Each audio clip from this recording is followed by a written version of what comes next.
It turns out that it's not so difficult to make bread at home. I'll tell you how to bake a loaf at home. A loaf on an egg is very easy to cook, following the step-by-step instructions.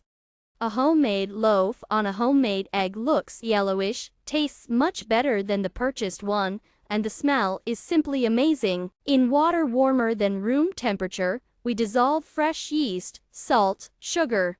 We are waiting for the bubbles to appear, that is, the yeast will start working, which will take about 7 to 10 minutes. 2 cups of premium wheat flour should be sifted into a large bowl.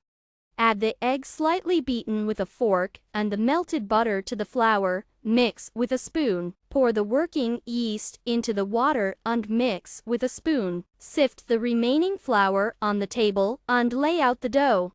Knead the dough with your hands until elastic for about 5 minutes. Put a ball of dough in a greased vegetable oil bowl and roll it in a bowl to completely cover the dough with a thin layer of vegetable oil.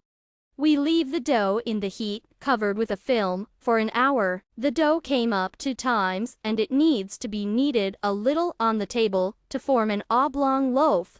We spread the future loaf on a baking sheet sprinkled with flour. From above, we make not very deep oblique incisions and lubricate with milk. Let the dough come up for half an hour in the heat. And here I made the mistake of covering the dough greased with milk with a towel. You don't need to do this. The dough was suitable and the towel stuck well to the moistened dough. As a result, the top of the finished loaf is like a prickly hedgehog. You need to cover the appropriate dough with a towel and lubricate with milk before baking. Bake the loaf in a preheated 180-degree oven for 30 minutes. The finished loaf is cooled on the grill, covered with a towel. The cooled loaf on the egg is cut into slices. It does not crumble at all. Homemade loaf is perfect for any sandwiches, has a dense structure. Bon appetit to everyone!